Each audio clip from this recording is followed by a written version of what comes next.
I think we'll go ahead and get started. Can everybody hear me okay? Yes. All right.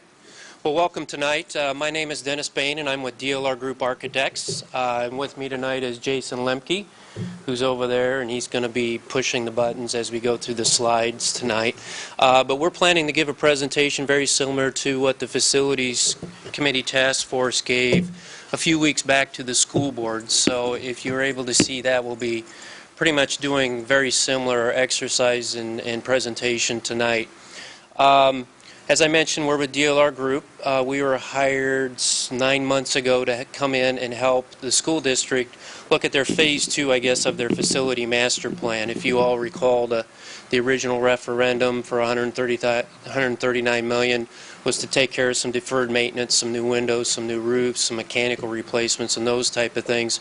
We were brought in to help figure out educational adequacy and really kind of set a benchmark or a destination, if you will, on the horizon for the next 10 years as you work towards something versus looking back and repairing. So that was basically our task and our job in working with the Facilities Task Force that was led by Jude, and we'll have her come up tonight and kick this thing off and share a little bit more about the process. Jude? Hi, good evening. Thank you for being here. So I'm one of the school board members. What happened back in August of 2012 was that last year, 2013, was when we approved the DLR contract, the board asked to have a committee put together that would kind of be a task force to oversee the process and participate in the process. And so it's a board committee, and I'm one of the board members on that committee. The other board member on there, and we were both appointed by our president, Ken Scrivano, who is here tonight. Thank you, Ken, for being here, is Dr. Michael Harner. We have 8 members on our committee, and I just wanted to share a little bit with you about the people who are on the committee, and the reason I want to do that is so that you can understand the community input that we've had all along. This has been, since it's a board committee, every single meeting has been open to the public. It's all been because of the Open Meetings Act, and everything has been done, as people say, with open doors and open minds, and we've tried to engage the community. I do realize that our meeting schedule wasn't always accommodating to everybody else's, but I'm so glad you're all here tonight. Our committee, in addition to the 2 board members, had 2 administrators on it, and one of those is Mr. Todd Schmidt, who is in charge of all of our operations and maintenance and facilities for the district, so he had a wealth of information for us. Dr. Aaron Jarrett also sat on the committee, and Dr. Jarrett is at a meeting right now representing the school district about the Lincoln Promise Zone, the scholarships for the high school students going on, and he will be here, and we'll all be around to answer questions and have conversation afterwards, but that's the reason you don't see him here at this moment. Before I introduce the community members who are the voting members on the committee, I'd just like to tell you that we had some ad hoc committee members, and by that I mean they sat at the table and they gave their input, but they were not voting members whenever we had to come to a decision on what we were moving forward. We had Mr. Ben Holmstrom because he represented, he gave us some information. His background is in construction and program management, and so he brought us information from there. We had David Sidney, and he brought us in line with what was happening in the wider community in the from the city, because he works for the city as a city planner. We had Mr. Paul Goddard sit at the table, who is the vice president of the REA. We wanted to make sure that the teachers, that we were hearing what they were saying. And we had Mrs. Lisa DeCera, and she works specifically on restoration of older buildings, how to repurpose, so that we always kept in mind the bones, the structure. Is newer really better? How can we, work with what we have? So the voting members of our committee, and there were 4, so that we had an equal membership of community representation to district representation, and district I mean the board and the administration. We had 4 community members. The first one that I'll tell you about is Dr. Dennis Herezlak, and he's here, and wave your hand in the back. He worked for the school district for 23 years. You probably recognize his name more in line with Winnebago because he ended up, he finished out his tenure in school districts and working with schools as the superintendent in Winnebago. But he lives in Rockford. He's in the Walker sub-school district there. He's been a teacher for 6 years. He was he oversaw a preschool program for a year. He was a principal at Bayer, at Gregory, and at Bloom for a total of 11 years. He was at Central Office Administrative or Assistant Superintendent for 5 years. So he brought a wealth of information to us, especially historically about where we've been with these buildings and you know what kind of numbers we had and what kind of issues you might have had with buildings. Ms. Tana Vittori was one of our committee members, and she's up here with the orange. She's the special project manager for the Rockford Area Convention and Visitors Bureau. So all this beautification that you've seen around the city, the strolling on state that you saw at Christmas time, all those things have been under her purview. She's brought them to us. She's also vice president of Rockford ShareFest. So she has been in the buildings intimately working as a ShareFest volunteer, but also, and more importantly, coordinating the changes that we've seen come about through the ShareFest initiative. She lives in the district. She actually moved to the district because she believes in this community. She and her husband ran a business up in Roscoe area for about 30 years before they moved down here. Through her work with ShareFest and her job and everything, she really believes in this community and wanted to see a turnaround. And again, intimate knowledge of the buildings, having been working in them. And I want to make sure I don't short anybody. Lloyd's here, if you want to just wave. Lloyd Johnson.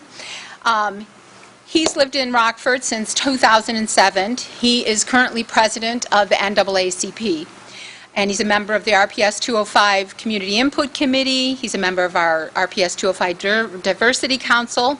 He's a member of the Rockford Park District Diversity Advisory Committee and the Rockford Police Department Police Advisory Board. So he brought a wealth of not just information but contacts, and he knows what's going around in different aspects of the community through all his participation in those committees. The fourth member of our committee was Dr. Rudy Valdez.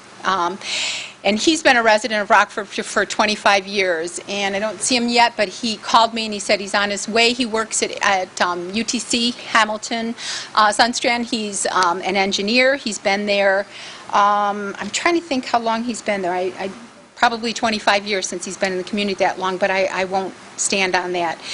But he has been a program manager there for over a decade on the U.S. space program. He's currently in engineering for the new 787 Dreamliner aircraft. He's been a member of the RPS 205 Budget and Finance Subcommittee as well as the Education Committee. He actually holds a Type 75 Certified Chief School Business Officer certificate. He's a member of the Coalition of Latino Leaders as well as many other boards, committees, and councils, and he currently has grandchildren at Rolling Green School.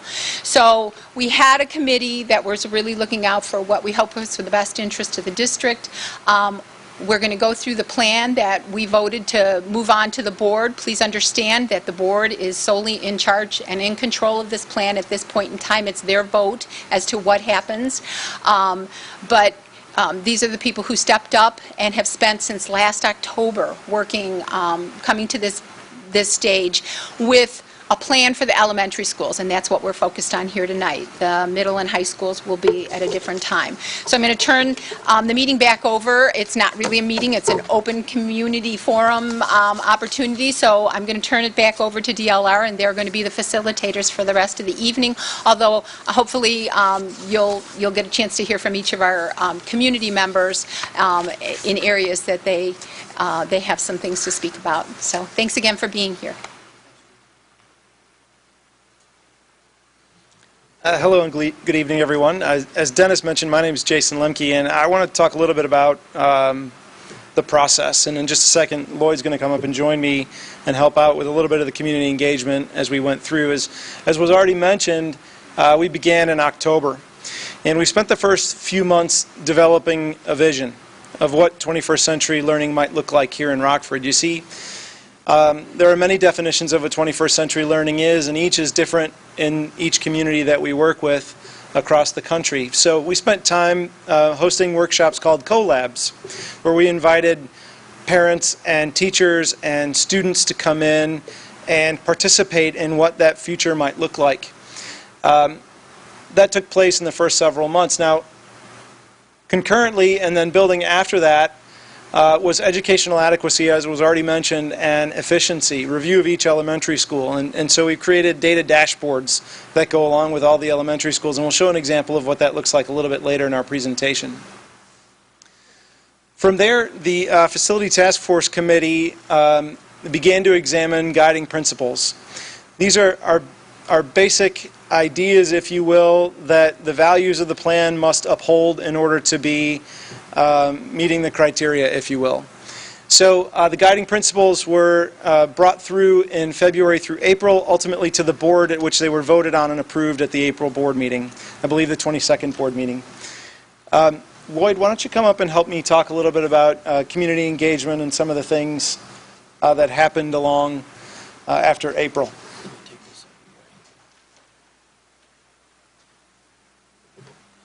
Thank you. Welcome. Good evening, everyone. Good evening, everyone. You don't look happy. It's just a proposal. Keep that in your mind. So it was necessary. You heard from a little bit from our counterparts from DLR, and it was necessary that the task force take into account the DLR's case for change. They placed a brilliant spotlight on building conditions, environmental efficiency, and educational adequacy.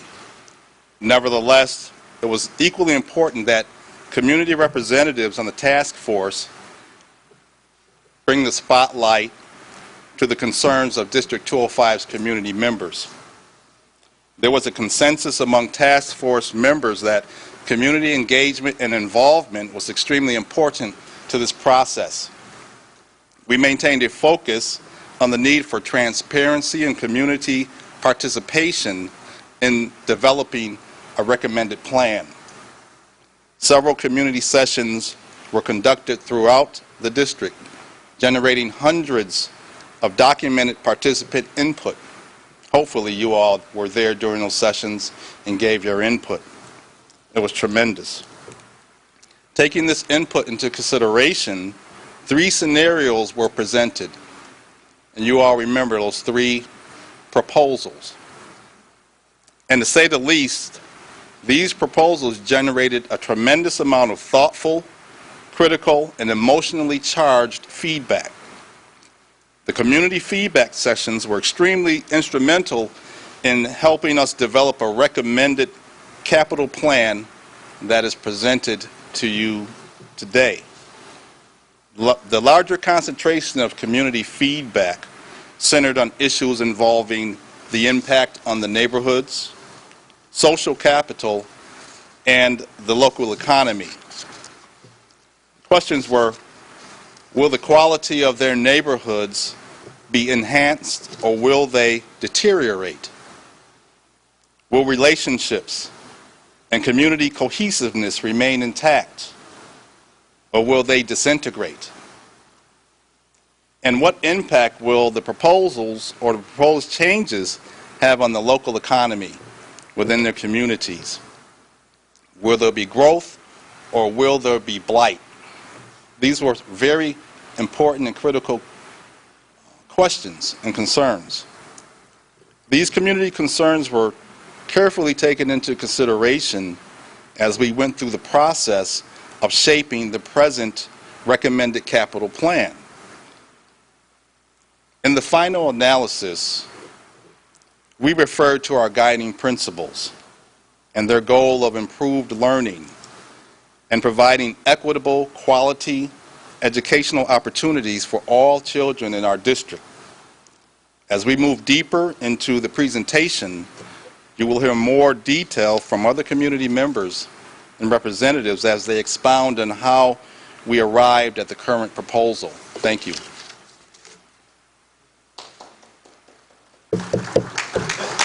Todd, I'm going to ask Todd Schmidt to come up here to help fill in some information. As He's the director of facilities here for Rockford, and as you all know, leading up to the last referendum, there was a tremendous amount of homework that Todd and his team had done leading up to the existing conditions of all your schools. And so we used that information and rolled that into the process, and I'd like him to just talk about that briefly, particularly the building capacity and the kick off the dashboards. First thing that we looked at with DLR helping us is looking at the footprint that we have with our buildings and what programs we have in our buildings. A lot of our facilities, just because they have empty classrooms, we put a program in there. If we need space for an early childhood classroom, we throw it in there. If we need a space for special ed, we put it in there. So what you have is a building like Marsh up in here where it has 4 or 5 different programs. So part of the zone concept, if we look there for the neighborhood schools, is have the students attend the school in their zone or closest to it. So what we looked at is each building, looked at the different programs in the building, the amount of students in that program, and then looked at the overall capacity of that building based off the ISB standards. And then we developed these pie charts to show us, like on this one, the dark green shows at Marsh where that's potentially what the gross seats available are at that building. And the ones in purple right there, if I'm not mistaken, is the bilingual program. And looking at the kids that in the Marsh zone, that attend the Marsh zone, you only have 12%. That's the blue. So 12% of the kids that attend Marsh School actually live in that zone. The rest of those students in there are transported in there from various parts throughout the community. And then we did that for every single school out there. We also put on there with the gifted program, the magnet programs with the year-round, the dual language, and the Montessori program. So we kind of had to take back and look and see what type of programs in our building and how we're utilizing our buildings with the programs in there and the capacity. Then we took this with DLR, some of the input that we had with the district for the conditions of the building. There's a lot of indicators on the condition of the building. It looked at the HVAC system, the mechanical, electrical, the plumbing, the electrical, the windows, tuck pointing, masonry work, security systems, technology systems, everything to have to do with the building. What condition was it in? So that was a condition analysis on it. Then DLR went there. We took data loggers. We put data loggers in each of our schools, and that measured the acoustics, the temperature, the relative humidity, and Carbon dioxide. carbon dioxide, CO2 in there. So we put those data loggers in there. We left them in there anywhere up from 24 to 48 hours. We did that through all the buildings in the district. Took that along with the educational adequacy and the condition index, and we made these charts up here. These are data dashboards for each of the individual buildings that show all the data that we collected, and DLR put them in here to one format, and it gives a little bit of history of the building, where the kids are at with some of the pie charts, the rankings in there for the energy. We also did energy analysis of all of our buildings. Actually, DLR did with one of their engineers. We have the condition and the educational adequacy on there too. So it gives you a snapshot of everything at that building, of all the data that was collected by DLR in this process. That's the only one? So let's back up one second real quick. So as you can see, as Todd talked about the pie chart, and you look to the diagram to the right, what I call an array diagram, it starts to identify a snapshot in time in terms of the attendance that makes up the Marsh Elementary School. So you can see where students are coming from all over versus in that attendance zone, which would be a very small array, almost like a purple dot. So we needed to do that just to figure out where the students are coming that make up that pie chart. And we did that for each and every building. And in terms of, so we looked at 3 major components why people were still working on the shared values. We were looking at the existing conditions, and we looked at 3 primary areas. One was the condition, which, as I mentioned before, Todd had a lot of homework in terms of what is the condition and the condition of the bricks and mortar, as we like to call it, so the physical building and the longevity of it. We also then looked at the performance, and that's where we looked at the energy and the utility utilization to see how efficient the building was in the context of the other buildings in Rockford, as well as other school buildings in the region, as well as school buildings on a national level. And so you start to see the chart here. My laser pointer is dying, but it's the one with the 2 bar charts there, and it starts to show that purple dashed line is where we should be. and it starts to show where marsh is and where the rest of the Rockford buildings are. So we have some context there in terms of what's good, what's bad. The diagram to the right is basically, if you see the little target symbol, that came from the data loggers in terms of looking at the temperature within a particular classroom. And we looked at several classrooms, at least 1 or 2 classrooms in all the buildings with the data loggers over and trended those over a time. So that's the winter average temperature in terms of the thermal comfort as it goes on this big scientific chart. The purple shaded area is where that target should be. So we can start to see where maybe if there isn't if the human body isn't comfortable, it starts to go into defensive mode. And when it goes into defense mode, the brain starts to shut down. It's starting to push things out. And when that starts to happen, obviously you're not learning. The brain stops to function. So all of this starts to add into and contribute to the actual physical environment. Is it adequate and conducive for learning? The other charts that you see there, right there, that Jason's looking at is the CO2 performance. And so we tracked the carbon dioxide that was in the classroom. So outside air is really 400 parts per million in terms of oxygen. The brain is okay up until about 1,000, so basically a delta of 600. We need to get enough fresh air into these spaces so that we can get rid of the carbon dioxide and that we can bring fresh oxygen in, because when you start breathing carbon dioxide, and I'm sure you've all been in meetings and hopefully this won't be one of them, but you start to get drowsy, you start to get a headache. So in this case, when it starts to go above that red horizontal line, again, the brain starts to shut down, it stops to function, and obviously learning isn't happening. And that's not only for students, but also teachers.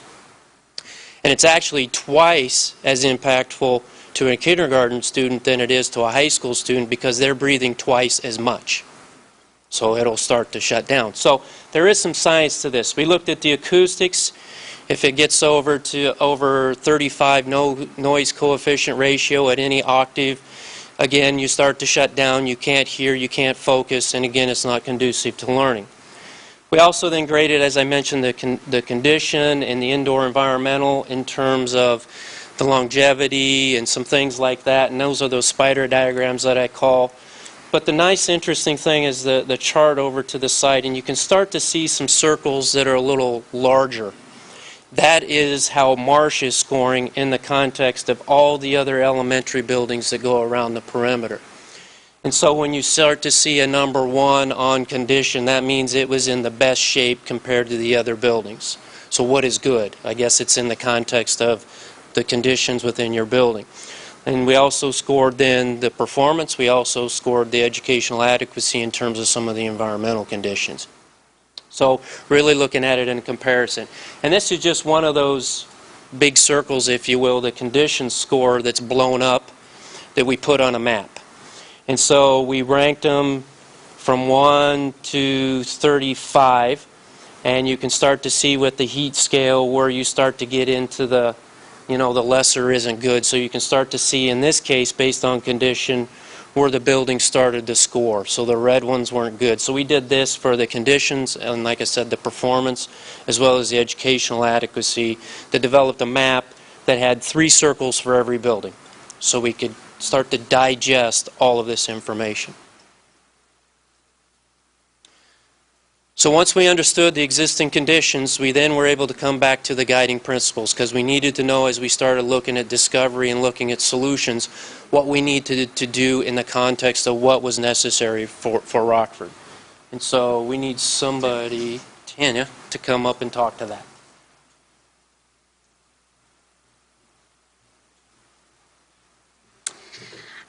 I think it's important to understand that, as Jude detailed, we came to the task force and we're committee members, and we all came with different professional backgrounds, as well as we live in different parts of the city. So as a committee, what we did is we put together values, or the guiding principles, which is really what drove our discussions and ultimately drove the recommendation that we presented to the board. There are some that you would expect. I don't know if you can read that well, but there are principles that deal with safety, talk about parental involvement, student benefits, and appropriate facilities. And I think that those would be expected. But a few that this task force was very intentional about and championed that maybe not expected is to, one, understand that our schools are public investments. So with this recommendation, obviously there are some schools that are recommended to be closed. And so if that would be approved and it would be necessary, then we have appropriated funds so that we can take down the building and have green space or perhaps a park-like atmosphere. We're also recommending that a task force be created upon passage of our recommendations to oversee a potential purchase of school buildings. So the task force would help to vet the purchaser and the development plans and make sure that funds are available so that a school building does not sit vacant for an extended period of time. We do understand that schools should be neighborhood anchors and neighborhood centers.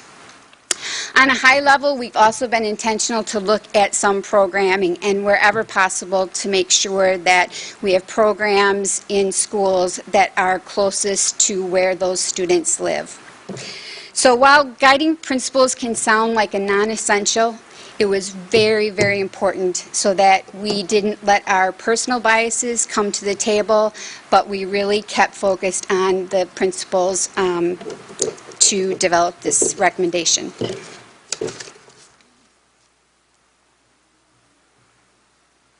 So you've heard a few times already tonight, but the process was heavy on community engagement and input. And at the point in the report where, or the point in the process rather, where it was necessary to start showing ideas to the community, 39 community engagement sessions were done, building by building, whereby administration and task force went out and presented the guiding principles and 3 maps for community input and feedback. And as was already referenced, there were hundreds of comments received from those meetings that played into the synthesis of the process to ultimately get to one recommended capital plan. So Dennis is going to come back up and talk about what happens when you get all these comments in. How does a task force or any group of individuals begin to take that material and digest it and prioritize it? Dennis? Thank you. So with a little over 1,000 people, I believe, that attended the 39 sessions, we got approximately about 600 comments. And so, as Jason says, what do you do with 600 comments? Well, we first make sure that we read them all. And we had 3 facility task force meetings where the first meeting was we took 30 to 45 minutes and made sure that every task force member read every comment. And in doing so, we asked them to write down on Post-it notes some common themes that they're starting to hear, because you just can't deal with 600. You got to be able to boil it down into something you can manage and comprehend and understand. And from those 600 comments, we then had each member put Post-it notes up on the wall, and there was maybe 100 of those. Then we asked the committee to organize those comments in terms of what they felt were like themes, if you will. And then once we got these groupings, we asked the Facilities Committee Task Force to now make a statement about those like ideas or comments. And then we spent a good 30 minutes making sure that the wording of that exact point or the exact theme was understood by all, because it was important that as we started to prioritize and to digest those, to make sure, is that a consensus item or is it a question, or is it information that we have that we just need to do a better job of communicating it? And then what are those that we need to roll into the new version of MAPS? And so at the end of the day, there's roughly, I believe it was 10 or 11 themes. And several of those were consensus items. Several of those were information and things that we had done that we needed to just do a better job of communicating. And then there was a few that we needed, the Facility Task Force asked us to roll into maybe modifying one of the maps, because there was a consensus amongst the 600 comments that we're going in the right direction, and they also, everybody that participated felt that they had enough information to be able to make that decision. So it was a good and a good there. But we explored it in a couple more maps after another meeting, and we spent a good 3 hours, I think, going through those 2 maps in terms of what would happen if we applied those 2 or 3 comments that we had heard. And the consensus then was the final recommendation, which was the plan that is part of the proposal that was agreed to by the facility task force that was put in front of the school board. And so the key there was we got a lot of community input, and we made sure that we digested it, understood it, and actually applied it on all senses. So I think we're going to ask Rudy to come up to do the heavy lifting and talk through the maps.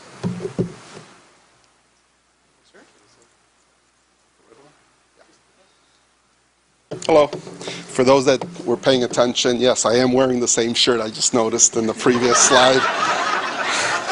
But that's the task force team shirt. I just want to point out. Yeah.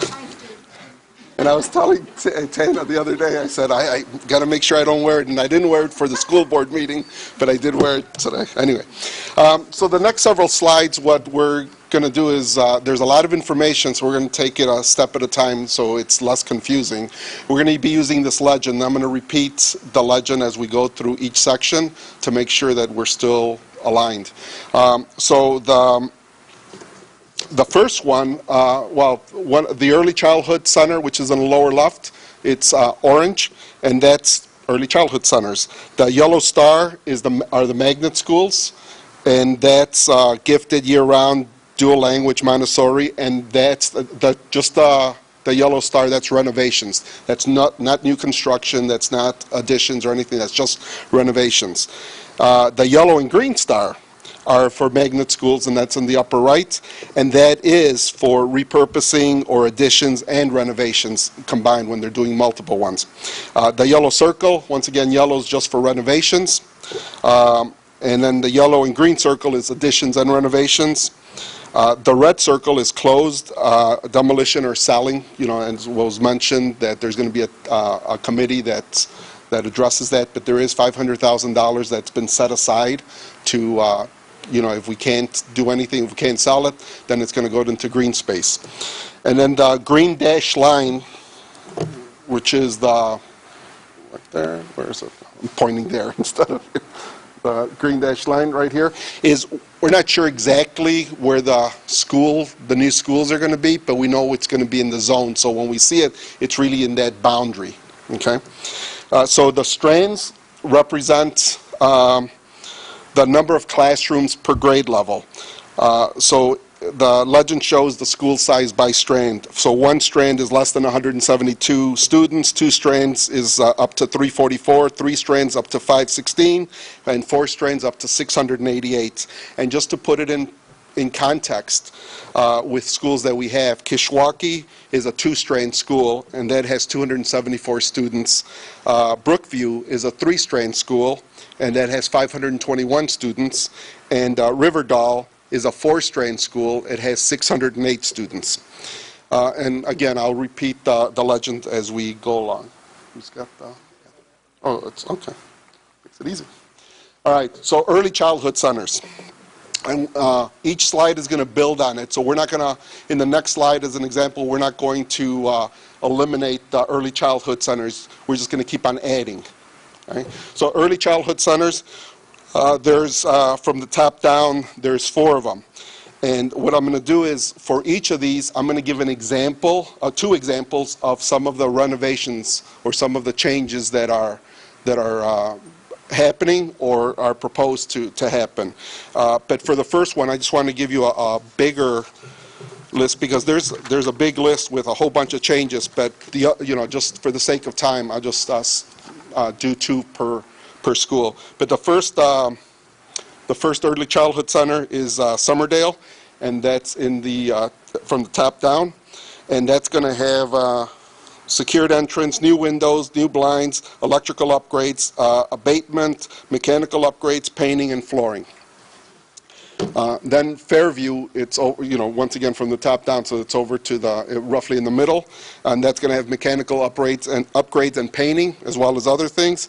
Bayer is being repurposed, and Bayer's over to the third one down from the top, and that's going to have flooring and paving. And then Nashhold, which is in the lower right, the lowest one, it's going to be repurposed as well. They'll have abatement and electrical upgrades. And the recommendation was really to have these early childhood centers instead of the scattered, wherever kids can fit, instead of the scattered classes across 9 schools. So the current locations for the early childhood centers are the current ones that we're going from the 9 to the 4 centers is Summerdale, Fairview. Those stay the same. They're still going to be centers. We currently have them. Beyer, Marsh, Riverdale, Rolling Green, Westview, White Swan, and Dennis. Okay, so we're going from those 9 to 4 centers. The Haskell year-round, as well as Montessori, those are just going to maintain their early childhood classes since that's part of their respective programs. So those, what they currently have, they're going to continue to have. All right, so once again, we're leaving early childhood centers on the screen, and we're going to go to the magnet schools. And magnet schools are both the Yellow Star, which is just renovation, and the Yellow and Green, which is renovation and additions. So the following is recommended in order to, maintain these successful programs. Montessori is currently, I'm going to get over here. Montessori is currently in the, sure, please, thank you.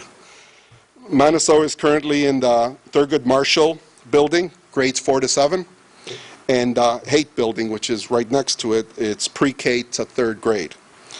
And the plan is to repurpose Marsh, which is the Yellow and Green Star, to house all of Montessori from the Haight and Marshall buildings, with new construction renovations, such as cafeteria additions and electrical upgrades.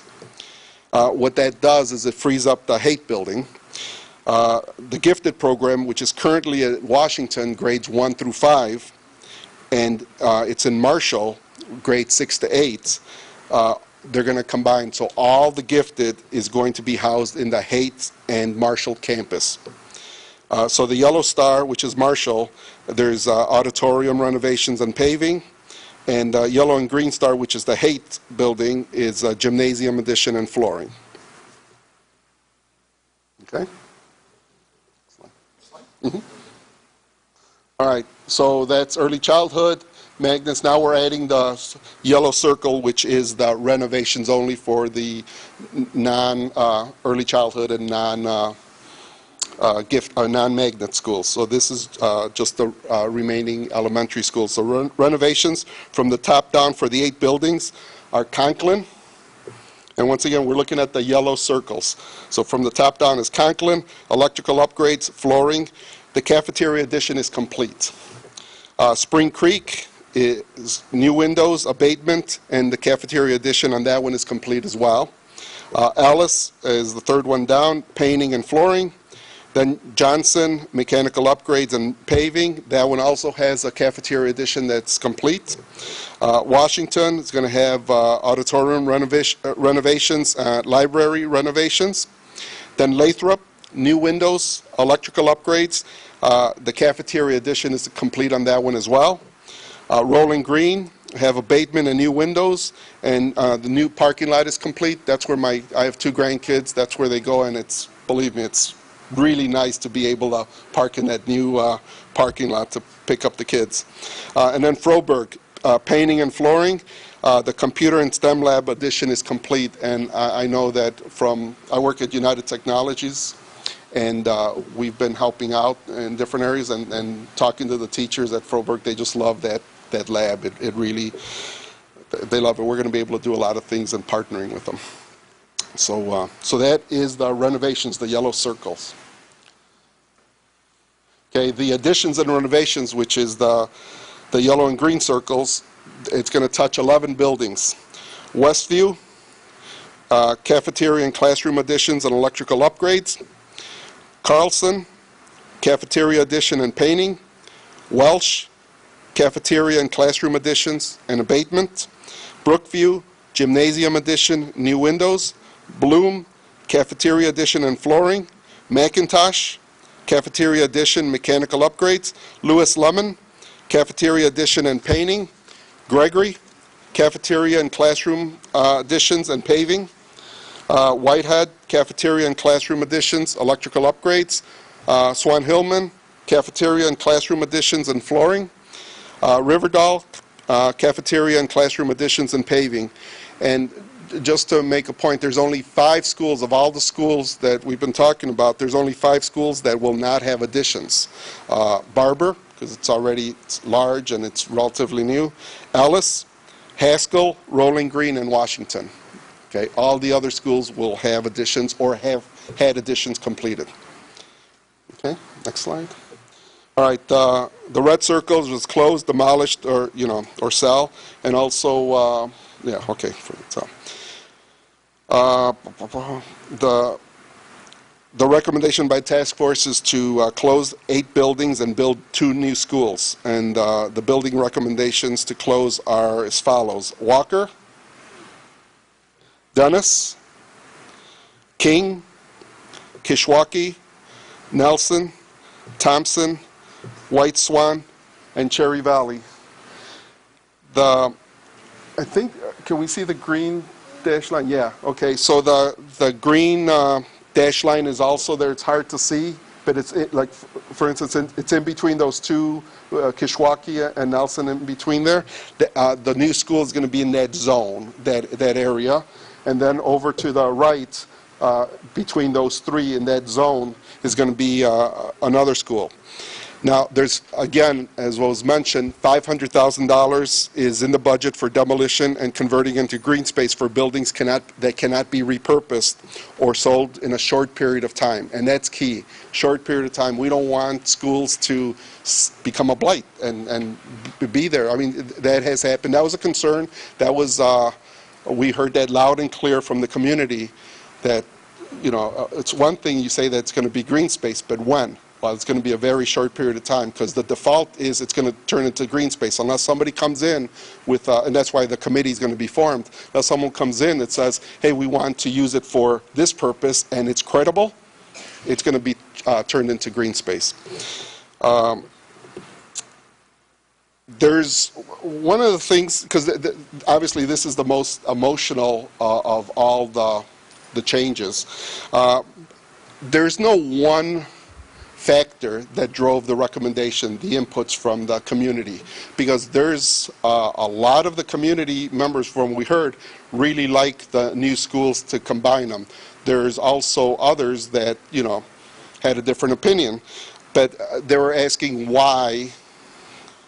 Why? How was the decision reached? And there was no one factor. There was multiple factors. The building condition, I think Todd was talking about the process that was taken. The building condition, its size, location in nearby schools, community input, and other factors were all considered. The survey feedback suggested the majority support for new schools, and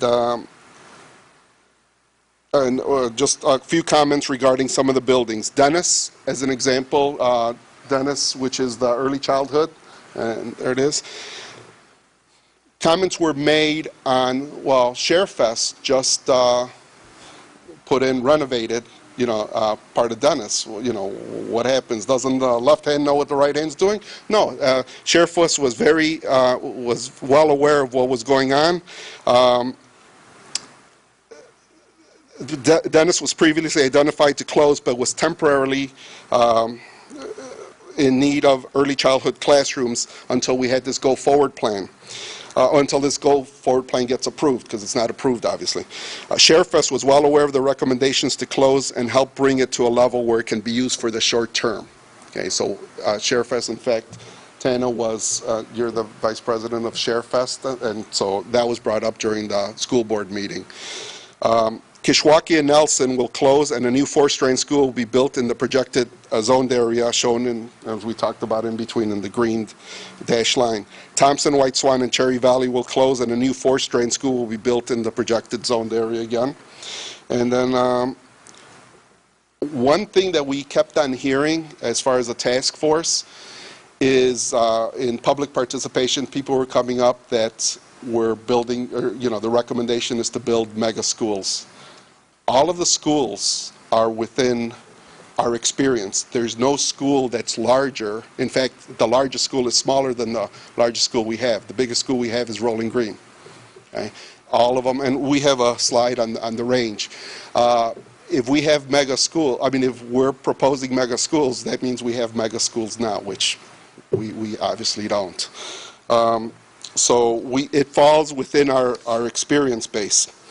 And there's going to be more on the school size later in the presentation. And I think Tana is up?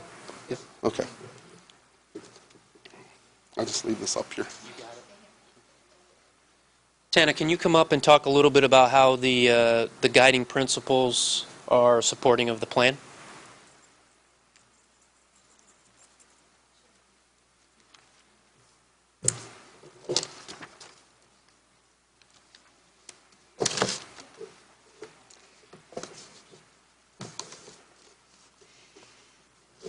In looking at smaller schools, you can see that with the smaller schools, there are 2 classes at each grade level. And so there are virtually fewer full-time teachers, and often what happens, especially when you're talking about school nurses or teachers of art, music, and PE, they may be at one school for half a day and then have to travel to another school and have their special class in another school in the afternoon. So there are also fewer days of art, music, and other special classes, and there are fewer support staff. In larger schools, there are 3 to 4 classes at each grade level, and therefore there are more full-time teachers that stay within that school all day long. There are going to be more days of art, music, and other special classes, and I hope that maybe Dr. Jarrett can address that, or if there's someone here that can talk about that a little more fully, what that might look like. And then there's more state funding, which can pay for additional full-time staff, such as assistant principals. So there may be schools that have a need for an additional assistant principal, and we will be able to offer that. Additional social worker, parent community liaison, counselor, behavior interventionist, tutor, academic achievement specialist, data coach, and literacy teacher. Obviously, there will be millions of dollars that are saved in operational efficiencies, and there will be greater impact from building improvements that will touch all the students in the district. Yes, what's quick? At the end of the, write it down and we'll get you at the very end, all right? Rudy, why don't you come back up? I know Rudy did some number crunching in terms of how things exist now versus how they might look in terms of some numbers, in terms of students. Okay.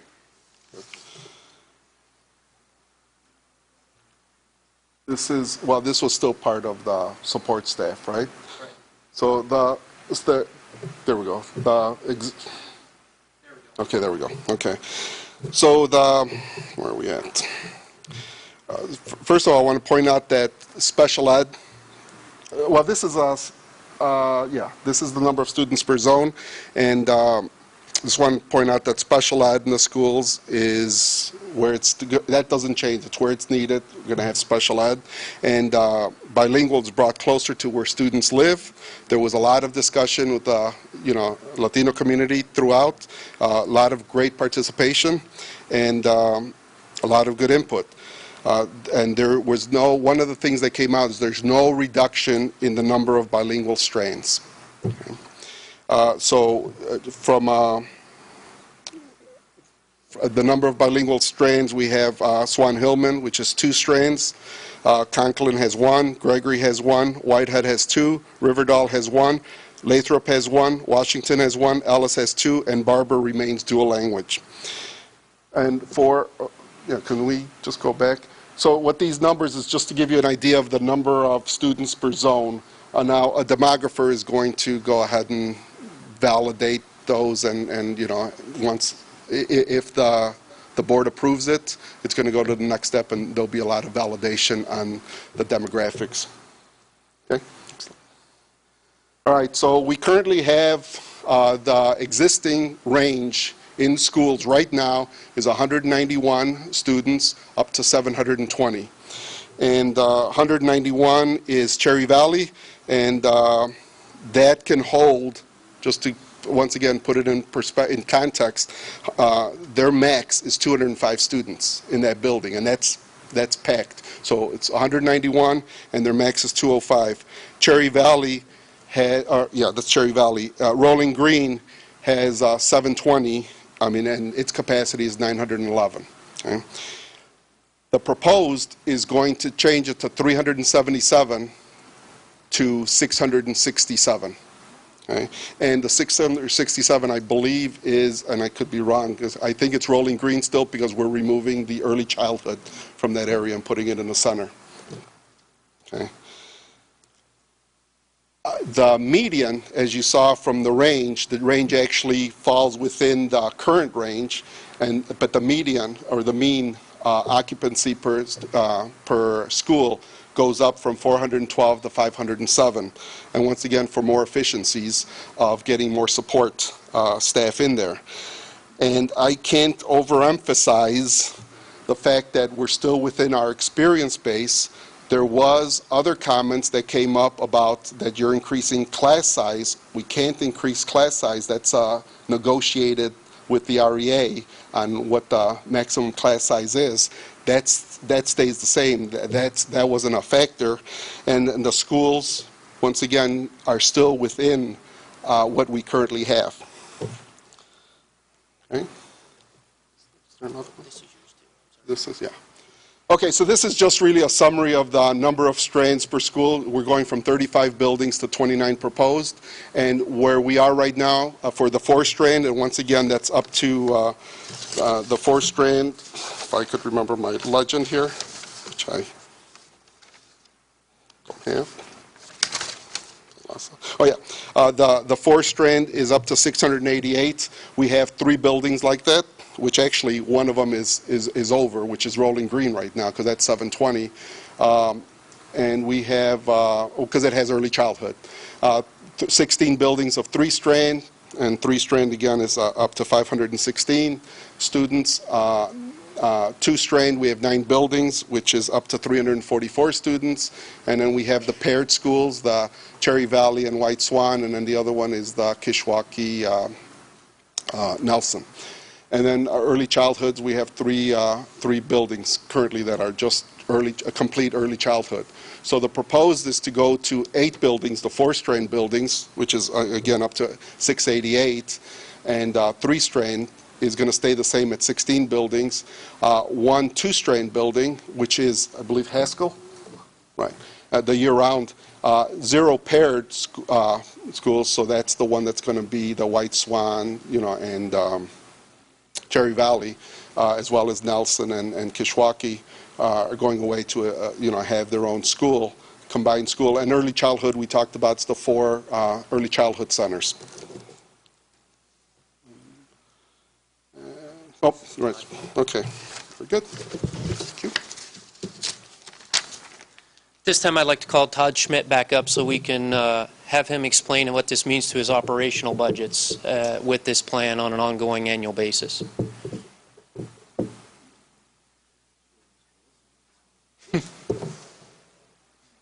Currently, if you look for these schools that we're talking, these aren't all our schools, but for these elementary schools, we currently have 201 routes. That means we have 201 buses out there doing the routes for all these schools that we're talking about for the elementary schools. Based on this whole plan, when it's fully implemented, from going from 35 buildings down to 29, we estimate that we should have approximately 176 routes. So it's just not saying we'll be down 25 routes, but a route's not always a bus. We're very confident where we look at we'll have approximately 10 to 12 buses that we'll be able to reduce from our fleet and basically take them off of our fleet. So when we go look to purchase more buses next year, we can purchase, when we get on a rotation cycle, approximately 10 less buses. So that was huge. That's one of the things that we're looking at when we start reducing our footprint, is reducing the amount of buses that are out there on the street. And then we could also potentially reduce the drive time on those buses too. Next one.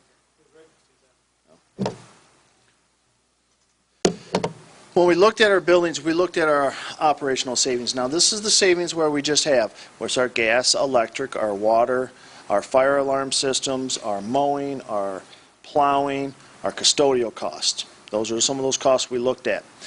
We looked at $4.6 million is what, for these existing 35 buildings, that's what that costs right there, to basically upkeep the building, turn the lights on, the heat on, buildings that have AC and things like that. Going down to the 29 buildings, that $4.2 million up there, that factors in the additional square footage that we would put at some of these buildings with these additions on there. So it's just not the 35 to the 29 without the additions. We're adding, almost 100,000 square foot. So we factored that in there based off of that building, what their unit cost for, based on some of the energy performance that DLR did. So with that, you see that we're going to have almost $400,000 a year. Once this thing is fully implemented, it's just in those categories there with gas, electric, water, fire alarm system, custodial, and our maintenance with our lawn mowing and our plowing. So that is a savings, and that's every single year.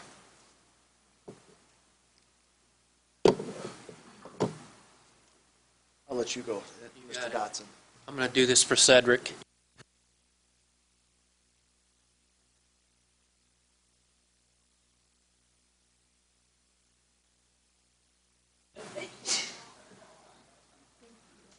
So, this is simple. This is kind of where we've been as far as June 30th, and as you can see, we're here on July 22nd. There'll be the school board meeting on August 12th to talk about the plan, approve the plan, I believe, and then on August 26th, looking at the communication of the 10-year plan on a building-by-building basis. And I know Rudy started going into some of that detail, and there's a lot of it, and a building-by-building case will come out on the 26th. I keep hitting the wrong button. So that's where we're at and where we're going. And so what I'd like to do now is call up Aaron to talk about the financial review. Thanks. I'll take us through the financial portion of the presentation. I'm going to skip to the next slide. There's basically two different, and this is a little difficult to see because it's so small, so I'm just going to kind of give you the highlights. But there's two things I think we need to talk about from a financial perspective. One is, where is the money going to come from? We passed $139 million of GO bonds in 2012. That's what the referendum brought to the table, but we're actually spending a total of $250 million. So where do the remaining funds come from? Well, we have about $18 million in life safety funds that will fund some of the work. We have $50 million in reserve pledge that is going to fund this program, and you can see the pie chart how that all breaks down. We are also using what's designating money from our corporate and personal property replacement tax. That is $3 million a year for the next 3 years, and then we will sell bonds from that $3 million over a 10-year period to generate an additional $25 million for a total of $34 from that fund source. We will also pull some remaining funds from operations. The total spend, again, is going to be $250 million, and we feel comfortable that we can do what we've planned to do over a 10-year period. However, one of the things we have to think about, just like you do on a smaller scale when you look at a family budget, is the money going to come in at the right time in order for us to have access to it to pay for these projects? And as we did the analysis, the answer is yes. It looks, according to our projections, the vast majority of the funds will come in by 2018. We have some additional dollars that will come in 19, 20, 21, and 22, but that is a very, very small percentage of the funding. So we're very comfortable that we will be able to fund this project and get things rolling effectively. Now, one thing that I think is important, and we had a lot of debate and discussion, was what about, can we really afford to do new schools in the context of this massive deferred maintenance buildup that we've talked about? And part of the reason we got in that situation where we had some deferred maintenance, and there were different financial realities in different times, but from 2002 to 2011, in those fiscal years, we averaged spending less than $1 million a year. Actually, $797,480 to be exact is the average over those years. We had some where we spent more and some where we spent less, but collectively, we spend a significantly lower amount of money on ongoing maintenance. And that's part of the reason why we had so much work to do when we came together and came to the community. Some of the gap was bridged with great volunteer efforts like ShareFest and different community activism, but the bottom line is we still had a lot of work to do. We have started budgeting differently going to FY 2012 to the present. That average is up to about $3.3 million. So we are starting to do that work, and that gives me confidence to stand here and say we're committed to not just having this be a one-time infusion of investment in our schools that then stops, wait 10 or 20 more years, and then start from scratch again. We want to simultaneously invest in our buildings, and Mr. Schmidt and our team will be creating an ongoing maintenance plan as well. So this is our commitment that not only are we going to address what is built up, but we also want to address our ongoing needs. One of the issues that we talked about was the idea of maybe needing to pull $20 million from our Fund 20, our Operations and Maintenance Fund, and we've been able to, by looking at a model where we sell additional life safety funds, we feel confident that we can only use about $5 million from that fund over a 10-year period, $500,000 a year. And as you see, we were spending closer to $3 million. So the vast majority of that money is still going to be freed up for ongoing maintenance as opposed to paying for this facilities plan. I think that was an important change we made. So we still have $15 million in place that we can now pour into deferred maintenance and maintaining that footprint as we go forward.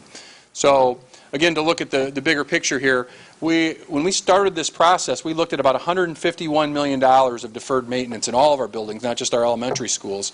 And our capital plan addresses the vast majority of those projects. What is left will be addressed from Fund 20 moving forward. As you can see from this chart, the vast majority of those funds, those projects will be addressed over a 10-year period, prioritized, and then we will continue to make those investments moving forward. What's exciting is we're moving from a reactive strategy to a very proactive strategy of really doing high-level investment and supporting that with ongoing maintenance and investment. Another way we're supporting that ongoing investment is we've really increased the amount of staff we have in-house to do the work. Our maintenance staff had about 27 FTEs 3 years ago, so that's full-time equivalents. We're now up to 38 people who their full-time job is to do different trades work to maintain our buildings. So in addition to that cash investment, which you have to have, because those people have to have money to do the projects with, we're also going to have the people freed up to make those investments as well, and we really want to commit to continuing that investment moving forward. Again, emphasizing the importance of having a plan and a community-wide process to make sure that we do not leave blight behind. So we're going to devote $500,000 per site in our plan to make sure that that does not become an issue. And as we look at next steps, you can see that we're pretty far down the road here. July 8th, and this meeting is occurring here on the 22nd. We're hoping for board approval on the 22nd. This is culminating, or on the 12th, excuse me. This is culminating an almost year-long process altogether. DLR has a booklet that really highlights every aspect of that. It's about a 90-page booklet, which we will get online. We are hoping to have online by the end of the day. We have a draft of it that we can share this evening.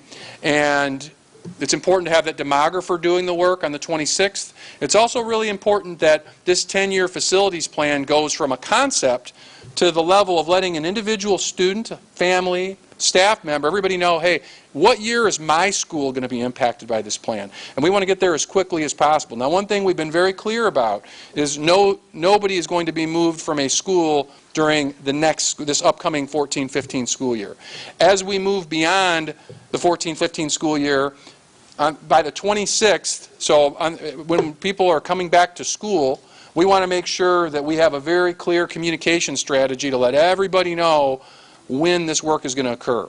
The vast majority of it will be planned and be started earlier in the process, but we will be very clear about when people will be moving, and we are really committed to minimizing the disruption to the learning environment and getting students into improved learning environments as quickly as possible, and finally doing it in as cost-effective as a way as possible. So in order to do all that highly coordinated work, we really need the coordinated effort of our architectural support, our internal team, as well as our the lead operations, as well as our construction manager. And finally, we're going to have our academic team in place to make sure that happens. Finally, we have some additional bonds to sell. And one of the things we were very careful to do is we did not, as we change elementary zones, we know there will be some impact on middle and high schools. I don't think it will be a dramatic impact, but we want to make sure as much as possible students in an elementary school stay together as they go on to middle and high school, so there's certainty and predictability for families as much as possible. So that is something we will spend some additional time on. As I alluded to earlier, we're going to continue to have community conversations about making sure we come up with the best possible usage for those sites.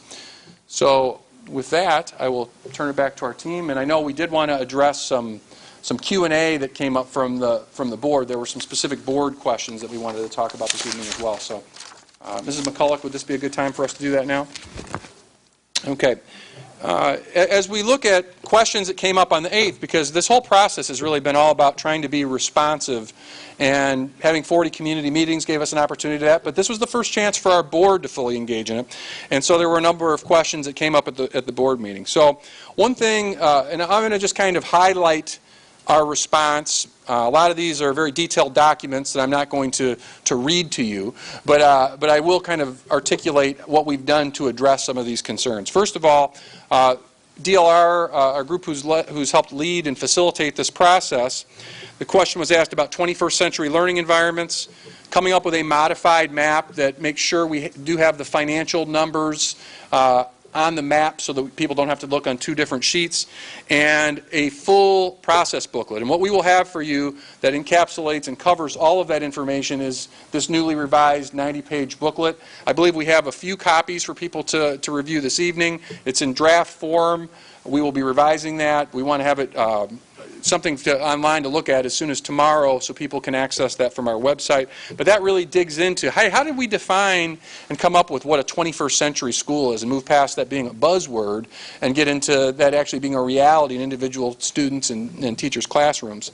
And again, that process booklet is 90 pages long, and it takes you through the last 10 months. It really tells that story and of how we, every step of the way, worked from a very high level, what are we kind of dreaming about our schools being in the next 10 years, to the actual details of our implementation planning.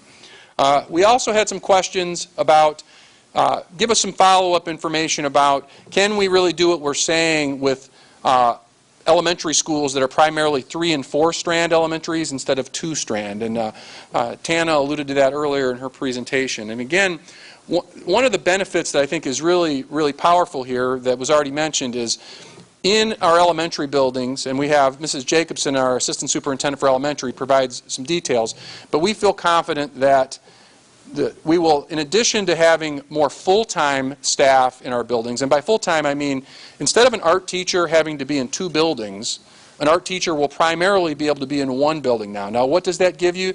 That gives you 100% of that person's time, energy, and focus.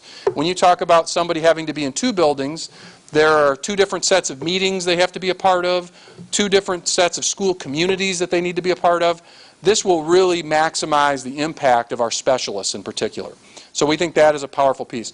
There are a number of scenarios where Mrs. Jacobson is confident that there will be some increases in terms of overall staffing levels, but that is really difficult to dive deeply into, so that's more of a general answer because that's ultimately governed by class size limitations, and so we will provide a written document that gives a little bit of an explanation of how some of those scenarios could happen per the board's request. The other big piece is the additional support staff. We had a slide in here that talks about the equivalent of 1 full-time staff member will additionally per building will be devoted to supporting students. That's the difference of perhaps instead of having a half-time social worker and a half-time school nurse, maybe having a full-time school nurse and a full-time social worker. While caseloads will not necessarily change, they'll still have the same very challenging job. Again, like I alluded to with the elementary teacher or the elementary specialist, imagine the impact a social worker or a special education assistant principal can have if they are in less buildings or even in 1 building. They can be fully dedicated to the parents, the students, and the staff, and providing those support services in one building rather than trying to juggle 2 or 3, or in the case of our special education APs, some of them are as many as 5 or 6 elementary buildings right now. They're there 1 day a week. And it's really hard to maximize your impact if you're in 5 buildings 1 day a week. We really think there's some power there. So Vicki Jacobson did provide some details there. I'd like to ask, if I could, Mrs. McCulloch to come forth and respond to some questions that came up on the school size study and some of the research. Mrs. Vittori will present that. So with that, I will call up Tana, and then I'll go through the rest of the requests.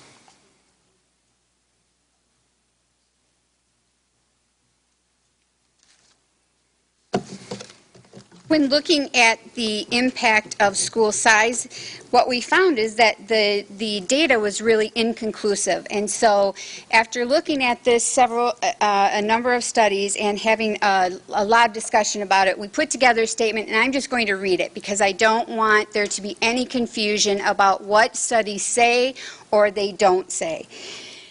Members of the Facilities Task Force and the administration reviewed the research literature on school size and its effect on learning. The task force acknowledges that research on school size and achievement in high-poverty schools is inconclusive and sometimes contradictory. Some research concludes that larger building size negatively affects student outcomes. However, other research draws the opposite conclusion. Many of the school studies focused on the size of secondary schools and therefore are not applicable to elementary school size. Another important consideration is the fact that for the studies finding a negative impact of school size on achievement, the correlation is admittedly weak. The researchers often concluded that more important factors contribute to student outcomes, including resource allocation, in lieu of inclusive research on school size, and since the proposal does not have any schools outside the range of the current school sizes in the district, the task force chose to use anecdotal evidence based on years of our school district's experience in operating 3- and 4-strand elementary schools. The task force concluded that by reducing the number of schools, the RPS 205 will be able to devote fewer resources to the facilities, buildings, and more resources directly to supporting our students and teachers, which the committee strongly believes will far outweigh any potential negative influence of larger building size or buildings considered too small. It should be noted that based on the recommendation, all buildings fall within the school size range currently in the district. The largest school is currently over 700 students, whereas the proposal has the largest school less than 700 students.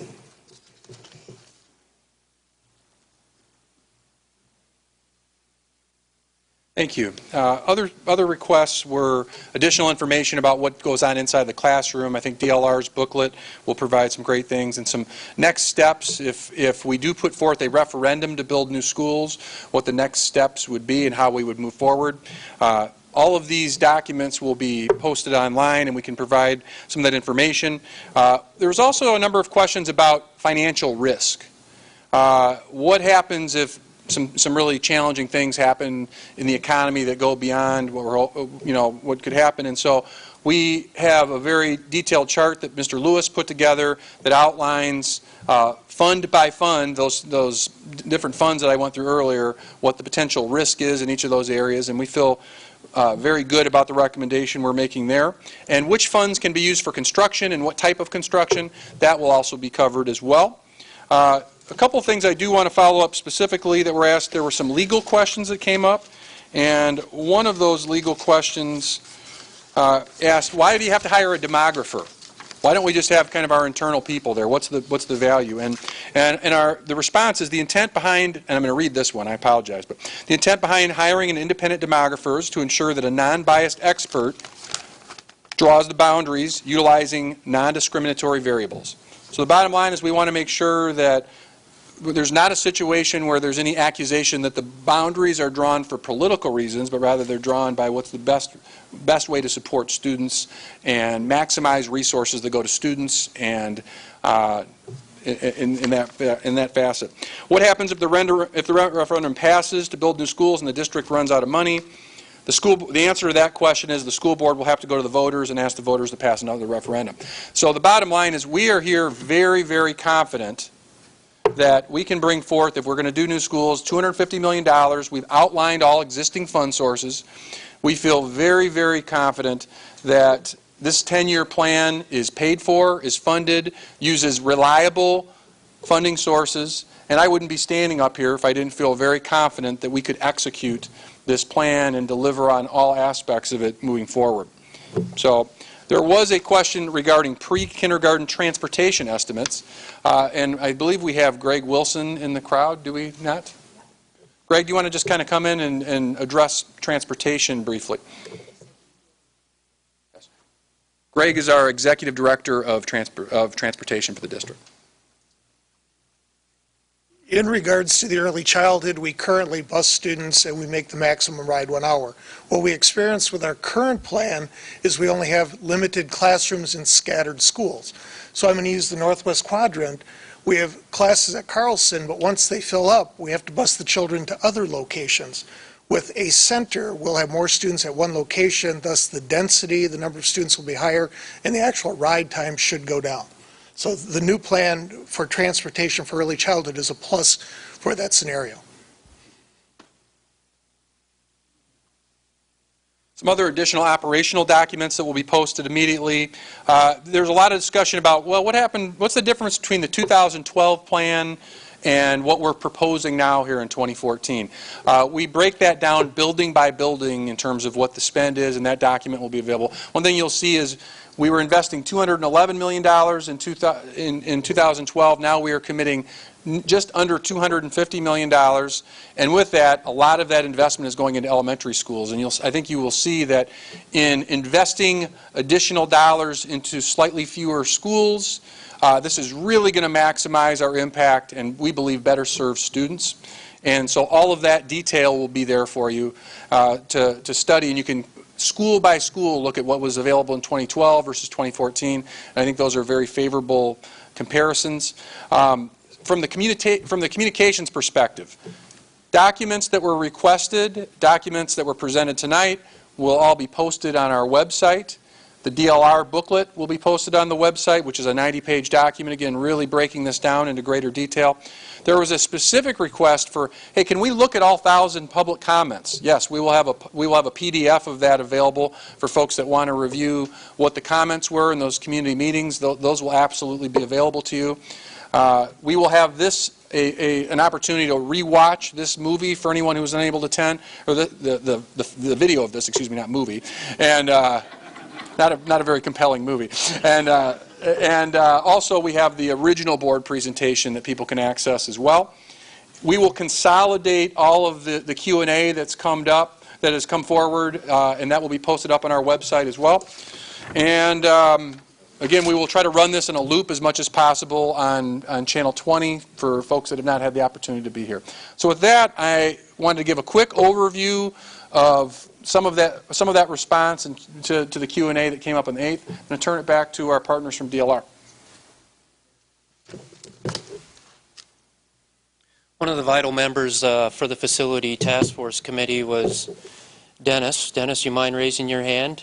He's finally back from Hawaii, so he wasn't able to participate at the board meeting, but we'll maybe throw some questions his way.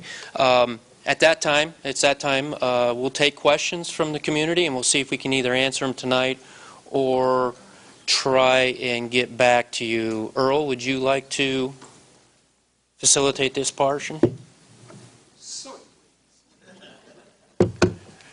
Good evening, everyone.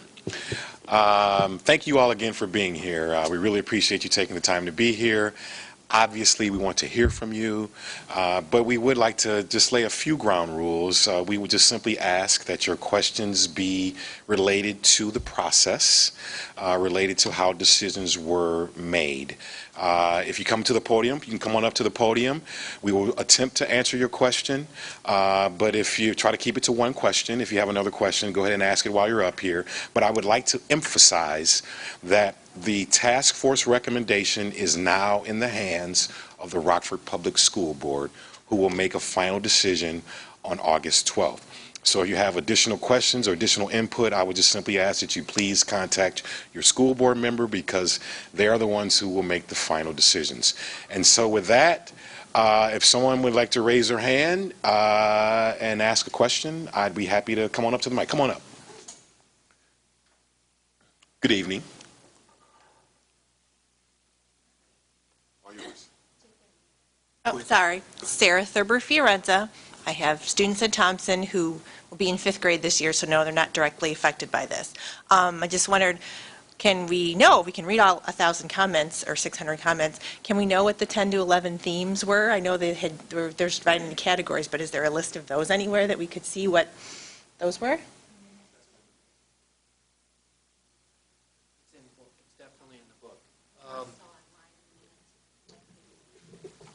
I would just, yes, it's in the booklet. And Laura, do you have copies of the booklet? I don't. Okay. So it'll be online. So that will be available online, rps205.com.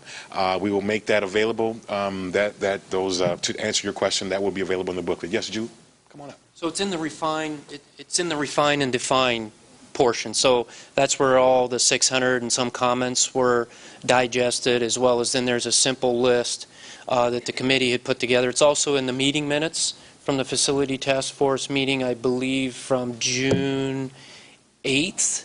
It's one of those Wednesdays you can go in and it's right in the book. Yep.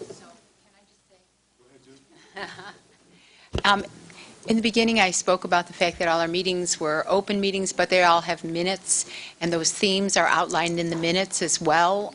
And so to access those minutes, you go to boarddocs.com, and it's under, was it up there earlier? Okay. Alan, if you're listening, if you can get that back, or maybe if Jason has that, boarddocs.com, and what you do is you go to the public session, but under library, all the different committees that the district have are listed, and the minutes from all meetings from all committees, as well as from the board itself, are all in that place or on boarddocs.com. So until that booklet goes up tonight, which would be a way easier way probably to access it, you can access those on boarddocs.com, and it does outline what was narrowed to. Thank you.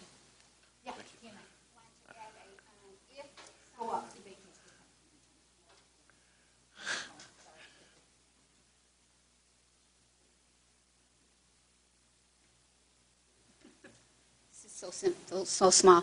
If you do not have access to a computer or the network and you want to leave your name and your address, we will make sure that you get any information that you're asking for that's on the website that you can't get access to. So that should make it easier for you.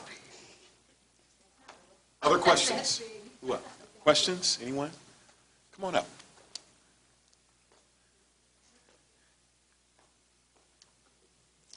Hi, I'm Kim Crowley. I just want to say first what an outstanding job everybody is doing.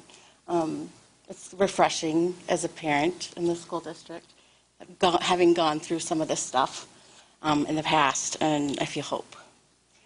I do have a couple questions.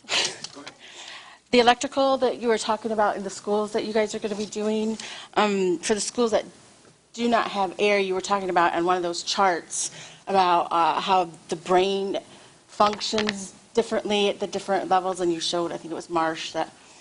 So does that mean that the schools like Marsh that does not have air conditioning, that electrical, is that including air conditioning in that?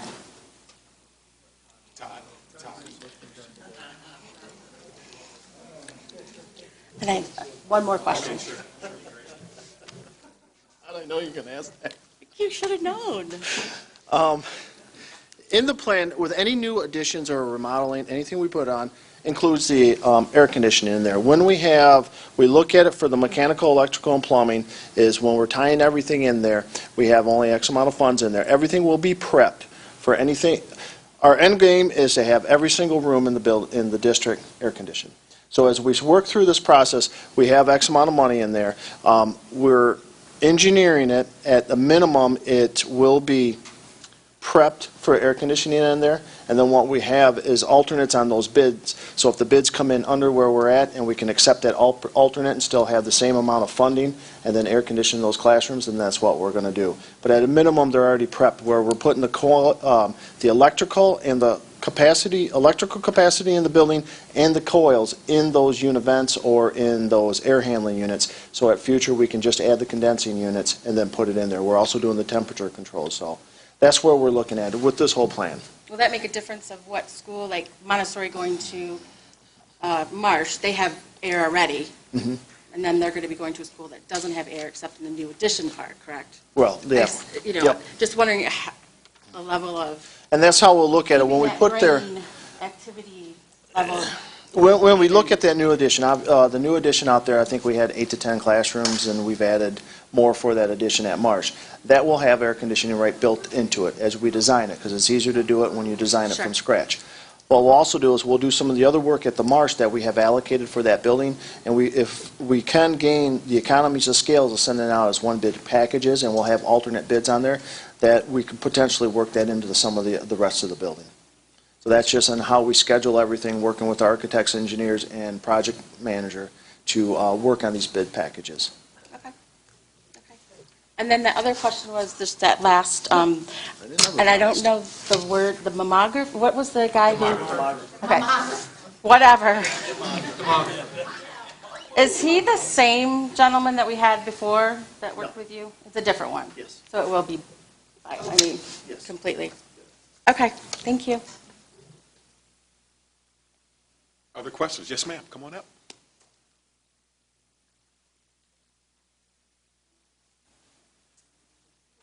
My question is just a what-if question, because my understanding is that this is contingent on the referendum in the fall to use money for new construction. Is that correct? We can build schools, new schools, without it passing the referendum? So I'm just wondering, like, because I thought, like, to build new schools, like when we were at our, community meeting, that we couldn't build new schools unless it passed the referendum, because that's not originally what the money was intended for.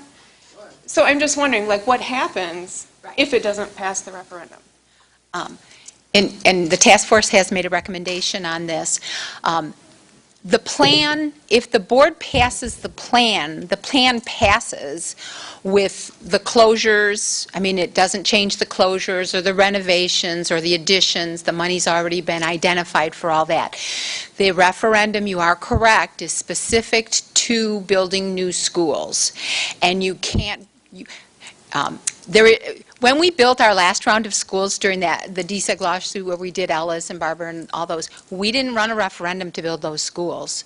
We did something called a land lease option, and so we now own those. But we as a committee, and in part because we understand how the board members feel and how this administration feels, that we want to have the public support for what is happening.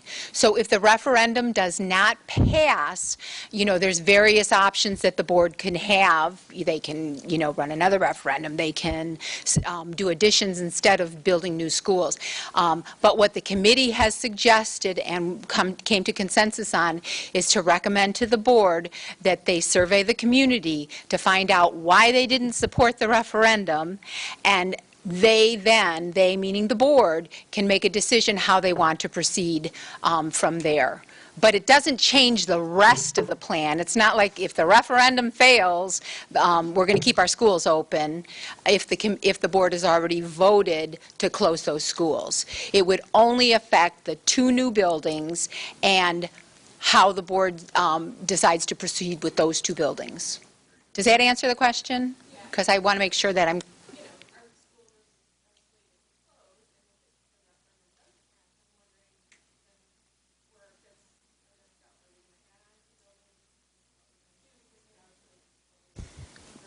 Right, and so the question is they're going to close regardless, so where are our students going to go if we don't get a new building? There will still be a school in that boundary, and it would be however the board decides to proceed, whether or not they decide to go back for referendum. or whether or not they just do an addition. We don't have to, you can pretty much gut a building and do an addition and renovate without having to go to the community, but economies of scale and, building life and cycle and how much it's going to cost to do the addition versus a new one were some of the reasons that this committee suggested new in those areas as compared to just the renovations. But that doesn't mean that can't be done. All right. Anyone, other questions? Yes, ma'am, come on up.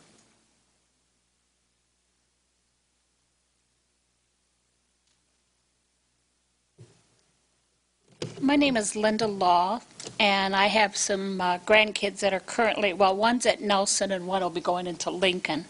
So I know it's not going to affect my grandson because we're talking at least 2 or 3 years if we have to build a school.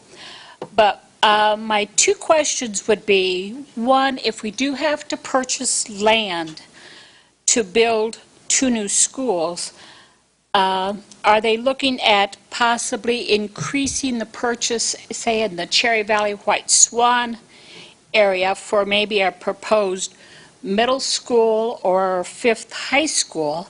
Because land now, of course, is going to be cheaper than in 10 years. And my second question would be the savings of approximately $1.2 million between the $800,000 for the buses and the $400,000 for the upkeep. What are the plans for those savings?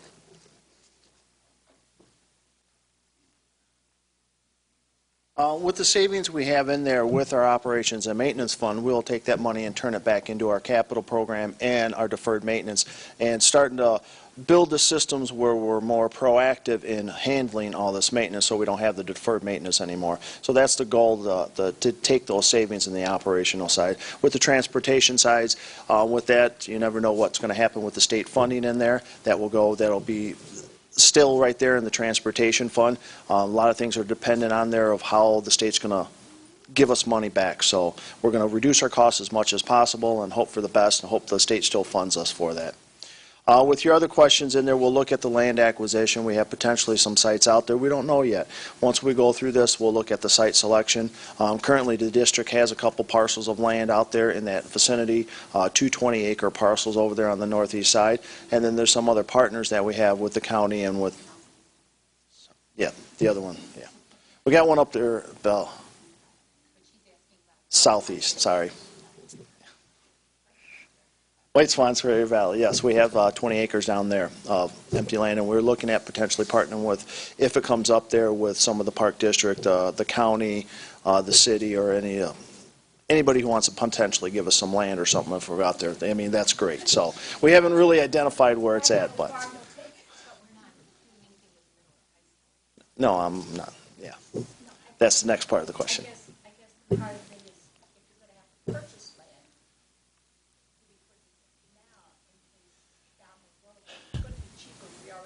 Well, if you look there in the southeast, we have Jefferson High School right there, just down the road from there. So as we look at it, as we get through the next phase of this, then we're going to be looking at our high schools and middle schools for our attendance boundaries, and we're going to have that demographer do some analysis of trends over the last few years, last 5 years, to look at it, along with some of the work that DLR is. So right now, we're not looking at that. We're just looking at purchasing or donated the land for the current building that we'll be building on that site. Does that hit all your questions? Kate, I saw your hand go up.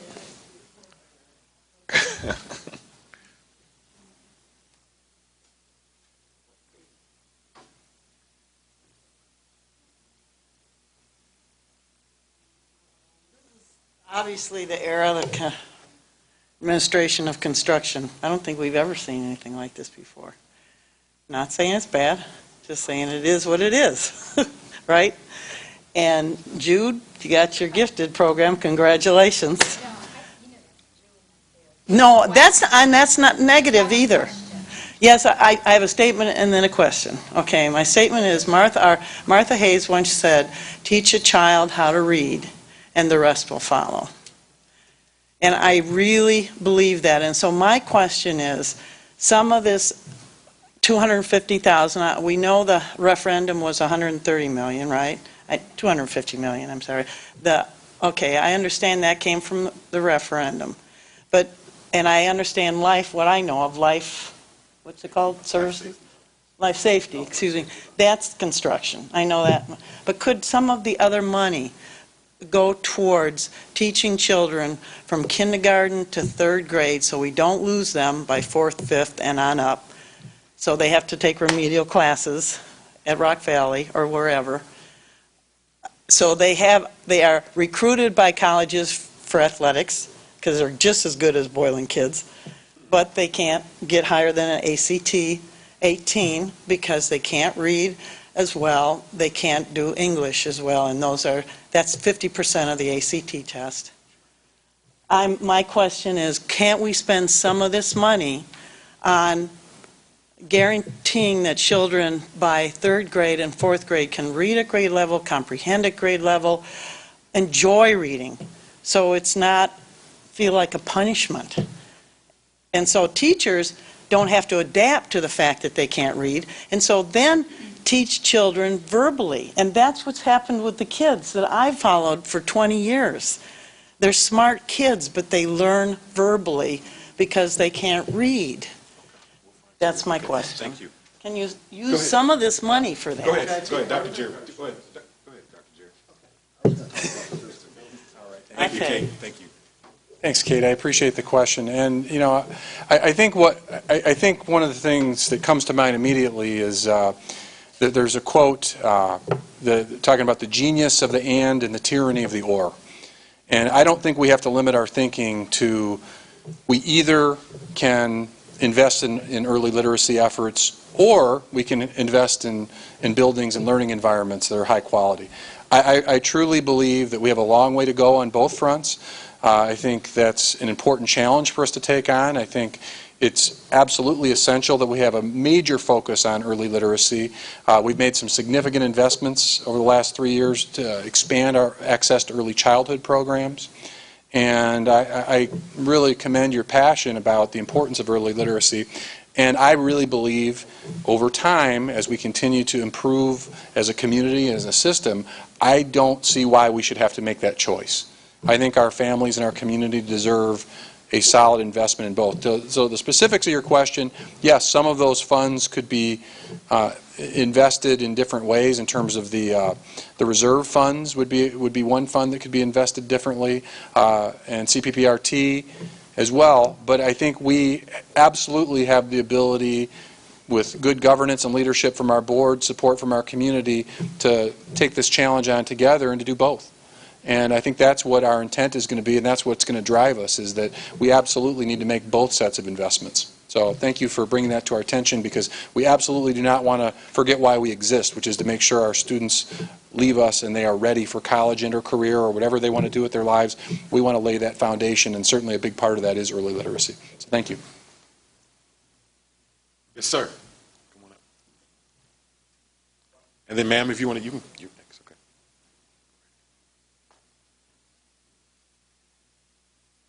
Our son goes to Thompson, and I was just wondering if they close the school and you don't pass the referendum, or the referendum does not pass to build a new facility, do you already have mapped out where those children will go to school?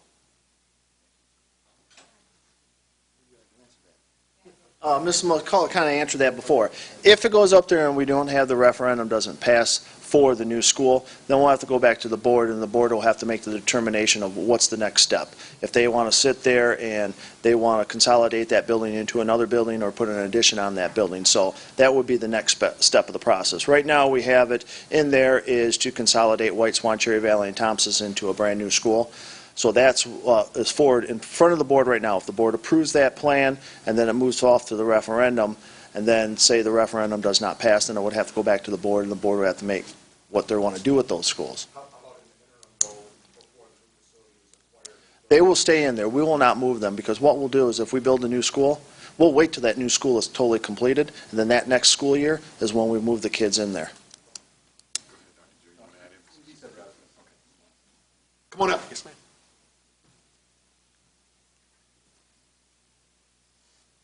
Good evening. I would just like more information about plans for Lincoln, specifically plans for purchasing land to the south of that school. North, I'm sorry, north of the school. I work at Heartwood Creations, which is directly behind Lincoln, and we have several properties behind there where the homes are being purchased, as to our knowledge, and I would just like more information on what your plans are. Part of that in the 2012 plan that the board approved was land acquisition, approximately $1 million at Lincoln Middle School, along with East and a few other buildings. Right now, we're looking at potentially talking with the owners in that property or that area vicinity just north of Lincoln for potential purchasing of the land. We'll take that land and we'll turn it into much-needed green space for Lincoln Middle School. If you look, Lincoln Middle School really has no green space. Recommended for a middle school for acreage is about 15, give or take. They have less than 5. They do a lot of their practicing on the front lawn out there right off of Charles Street, which poses a hazard. We did add a little bit of green space behind there, but it's pretty much landlocked. So that's what we're looking at, is expanding the property out there at Lincoln. Athletic, expand the parking for the drop-off and pickup, and the ease of congestion out there. And I'd just like to say that, as we said earlier, this is, we're focusing on the elementary plan right now. The middle school plan is going to be readdressed by the task force after we finish this piece. But that has already, that was, as Mr. Schmidt said, that was part of the 2012 vote that the board took, was to increase that property around Lincoln. So that's nothing new, and that's nothing that's been brought forward by this committee or that the board will be voting on August 12th. Yes, ma'am. Come on up.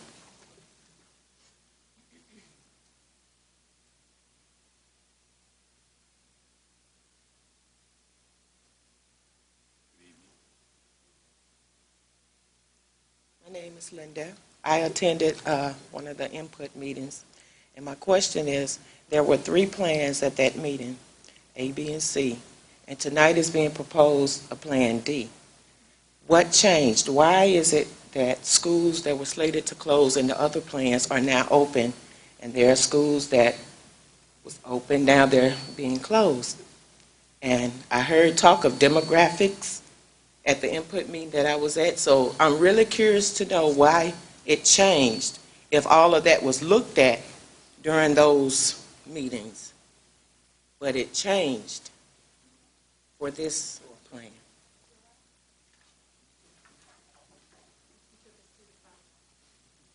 Thank you. So our experience tells us that when we work with school communities, the process of change is difficult. And it was necessary at the 39 community meetings to come to the community with options. And those options offered you all the chance and your neighbors the chance to provide input for the facility task force. Had there been overwhelming support for any one particular plan, I think that the task force might have taken that into consideration and brought that forth as a singular recommendation.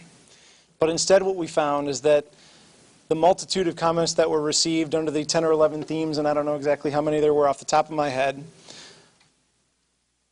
resulted in a process.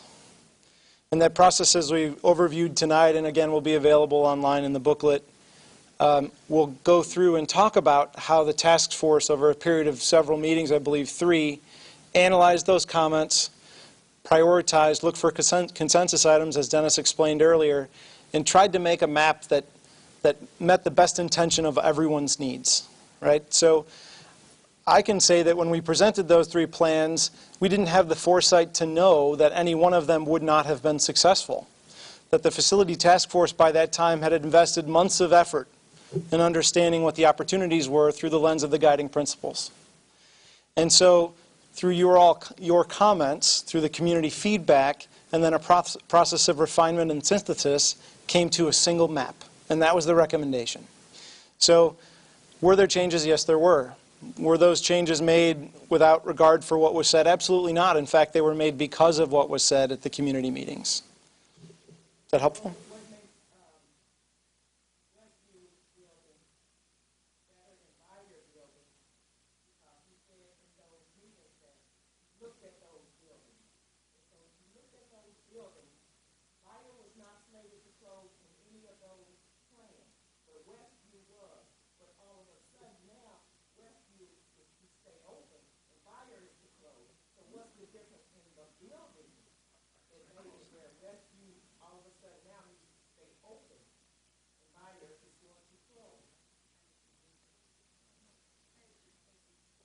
Okay, Bayer isn't proposed to be closed?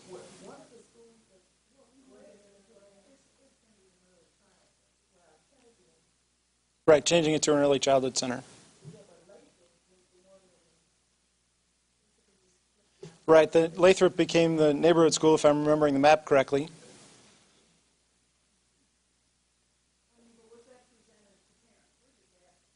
Was the final recommended map presented to parents? Is that the question?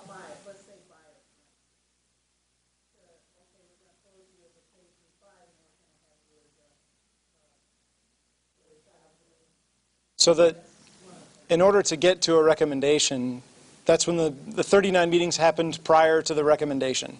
There was not a second set of 39 meetings after the recommendation was made. The recommendation now has been brought to the board for their review and consideration prior to the August 12th board meeting. Any other? Yes, come on up. How you doing? Good evening. Hi, Amy Morris. My question is with the $500,000 that you have set aside for the schools that you're going to demolition if you don't sell them, for the green space, whose responsibility is maintaining that green space, and is that covered by that $500,000, or is that just cover the demolition?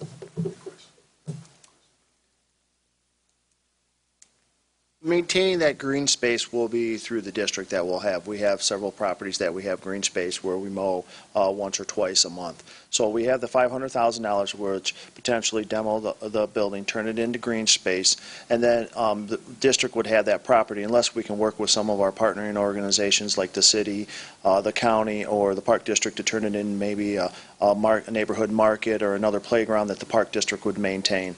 So those are some of the things we'll look at. But after the building is done, in the interim, until we actually decide long-term what we're going to do with that, we will maintain that property.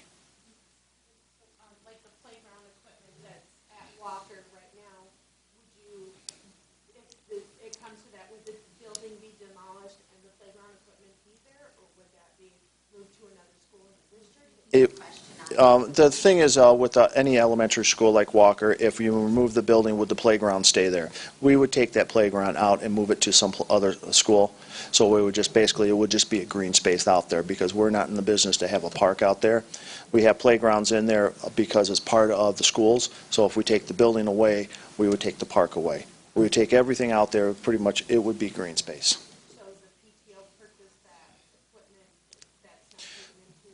It's taken into consideration, but we'll work on there where those kids may go, transferring some of that to those buildings. But then we'll work with the partnering organizations like the Park District if we can sit there and keep it functioning as a normal playground where they would work on the maintaining it. There's a lot of our properties where we have good synergy with the Park District. Where their Park District sites are right next to our buildings, and so we have a good relationship with them. Just to jump in on that, that's one of the reasons the task force made a recommendation. I think our board, on a preliminary basis, is very supportive of, we don't know exactly what partnerships will emerge, which is why we're committed to a process where we'll be working with neighborhood. I hope we can partner with the city, the Park District, the county, as Mr. Schmidt alluded to, but also representatives from the neighborhood association. We really want it to be a collaborative process and do what's best for the neighborhood. The ultimate objective is to make sure we enhance the neighborhood and we do not leave blight behind. So that's going to be our objective, and we're committed to making sure that that's a process that includes people. So it's hard to speculate on a case-by-case basis what will be best for each neighborhood, but we wanted to make sure we were clear with the community that that investment was there because we did not want to take the chance that we hoped we found the right buyer. We wanted to ensure that we had the money to at least at a minimum get it to green space. So thank you. All right, line it down. Come on up. Hi, how you doing?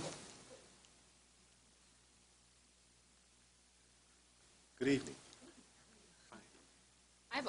My question is in regards to Dennis being originally slated to move to Lathrop and now over to Bayer. My question is, have you considered or are there plans to increase the busing then to allow these children to be able to have the preschool experience? Because right now I know there's an issue with funding and 3-year-olds not transported where 4-year-olds are. And because of the distance of the transportation, is there something in place to allow more children to be able to attend?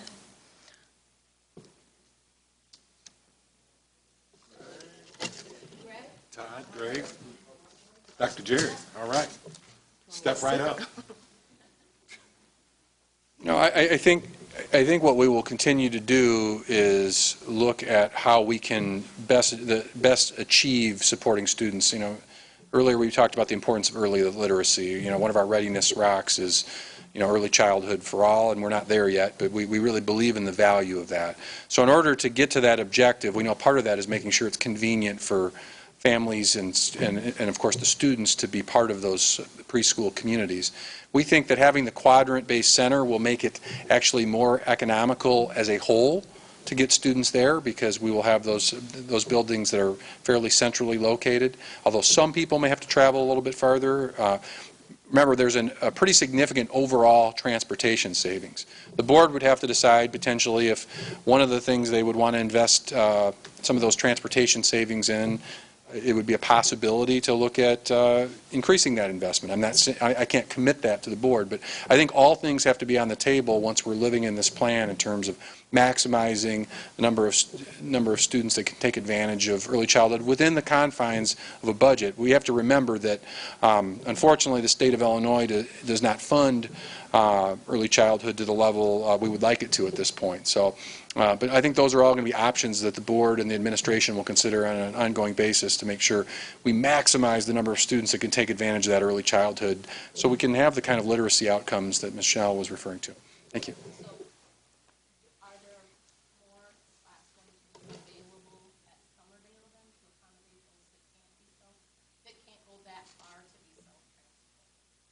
In terms of the allocation, my understanding is we will look at the overall population of students and essentially do our best to devise, with the support ultimately of the demographer, theoretically, just like we have quadrant-based, attendance zones for high schools.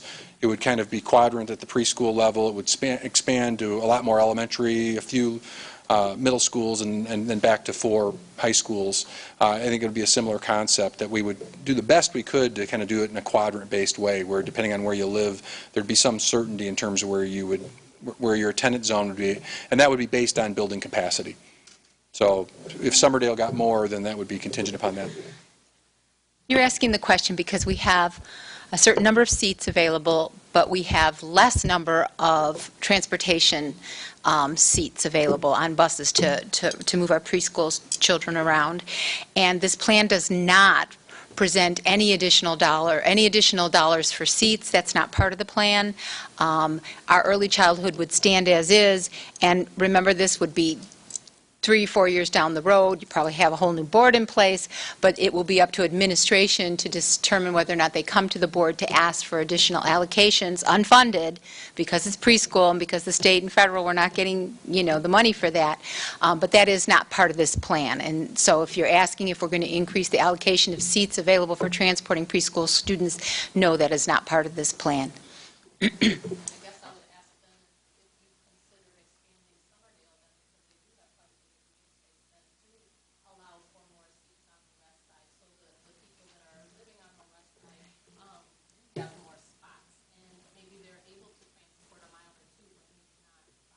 So the question is whether or not we the committee considered an expansion or an addition onto Summerdale to accommodate more of the students who live in that quadrant area.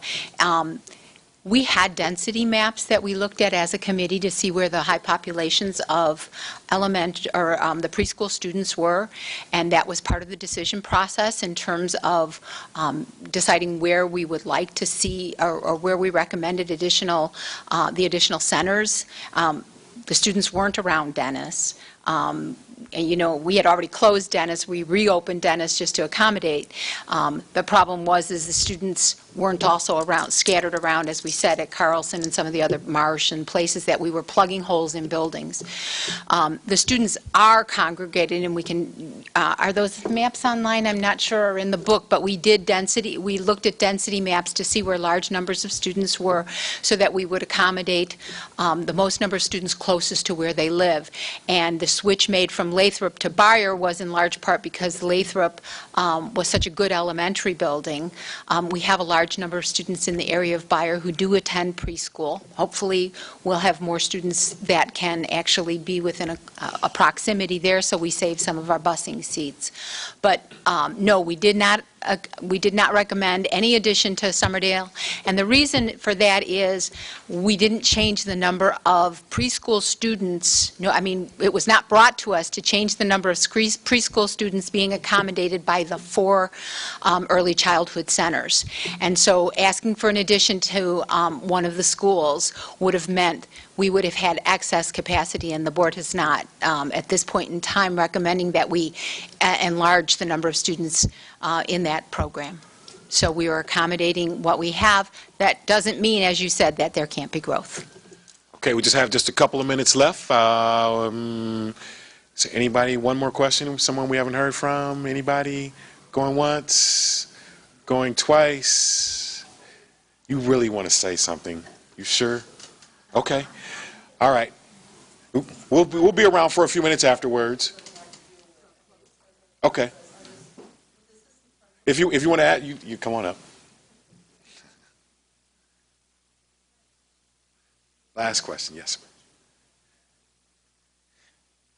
Good evening. Good evening. How are you? Very well, thank you. How are you? I'm Michelle Dobbs. I'm a teacher, a community member. I have students in elementary, middle school, and high school. So, just with going down the road in the process, when we're talking about, I know everybody's scared of the mega schools, and numbers will increase in schools, and I know that our principals are already kind of at capacity in some schools. So, in light of that, as we're going on, is there going to be a number that determines what school gets an assistant principal and how they're supported? So this is support for them, as well as specialists. I think it's great. We're going to be able to, stop having somebody go to different locations per se, but I'm at Johnson, and I'm an art on the cart teacher. So in light of that, if there's not a room available for a classroom to go to, mind you, we make do, we did it, and the kids, it was okay. But in the process, with that going and moving forward, just thinking about those scenarios. Dr. Drury, would you like to close us out here, sir? I would. Very good. First of all, I love that term, art on a cart, and I appreciate all the teachers who are doing great things, sometimes with some limited resources, and so I appreciate your passion and your commitment to our students. One of the things I think that's important to remember about our facilities plan is that it's going to be a moving target. It really is.